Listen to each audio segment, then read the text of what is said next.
बाबा जी और हुजूर जी की प्यारी साध संगत जी, राधा स्वामी जी।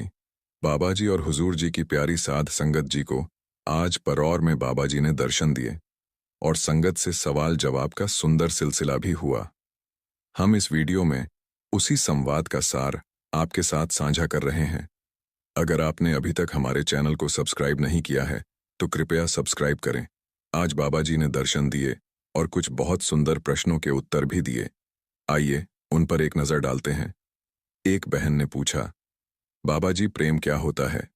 बाबा जी मुस्कुराए और बोले, बेटा, प्रेम एक बहुत ऊंची अवस्था है। इसे शब्दों में पूरी तरह समझाया नहीं जा सकता।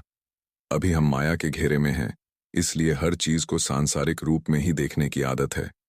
बाबा जी ने समझाया कि जब आत्मिक यात्रा में हम थोड़ी और आगे बढ़ेंगे, तभी प्रेम की असली गहराई का अनुभव होगा। फिर वही बहन बोली, बाबा जी, मैं बहुत चिंतित रहती हूँ जब काम नहीं बनते। बाबा जी बोले, बेटा, हर चीज में संतुलन बनाए रखना जरूरी है। अगर संतुलन बिगड़ गया तो हम गिर सकते हैं। अगर हम हर कदम सोच समझकर और संतुलन के साथ उठाएंगे तो गिरने की नौबत नहीं आएगी और हम आगे बढ़ पाएंगे। एक अन्य बहन ने पूछा, बाबा जी, मैं बहुत सी चीजों की योजना बनाती हूँ, लेकिन सब पूरी नहीं हो पाती। बाबा जी ने सरलता से कहा, बेटा, बातों से कुछ नहीं होता। असली बात है, कर्म की योजना बनाना अच्छी बात है, पर जब तक हम प्रयास नहीं करेंगे तब तक कोई नतीजा नहीं निकलेगा। किसी भाई ने पूछा, बाबा जी, क्या कर्मों का फल सच में मिलता है?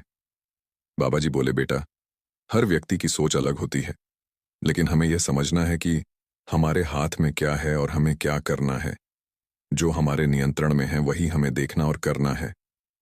उसी भाई ने आगे पूछा, बाबा जी, क्या मालिक को पाने के लिए कोई खास उम्र की जरूरत होती है? बाबा जी ने बहुत सुंदर उत्तर दिया, बेटा, जैसे हम अपने माता पिता का धन्यवाद किसी भी उम्र में कर सकते हैं, वैसे ही मालिक का शुक्रिया भी किसी भी समय किया जा सकता है।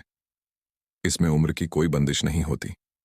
एक बहन ने भावुक होकर पूछा, बाबा जी, मैं आपका शुक्रिया कैसे अदा करूं? वह बोली, बाबा जी, सब्र कैसे रखें? बाबा जी ने हंसते हुए जवाब दिया, बेटा, अगर बीवियों को बोलने का मौका दिया जाए और वह चुप रहे तो यह तो नामुमकिन सा हो जाता है। सारी संगत हंसी में झूम उठी। फिर बाबा जी ने गंभीर होकर कहा, बेटा, असली शुक्रिया तो मालिक का करना है, जिसने हमें सोचने समझने की ताकत दी है। हमें इस विवेक की कद्र करनी है और उसका धन्यवाद करते रहना है। फिर एक सवाल आया, बाबा जी, मैं कोई भी काम करता हूं तो वह नेगेटिव हो जाता है।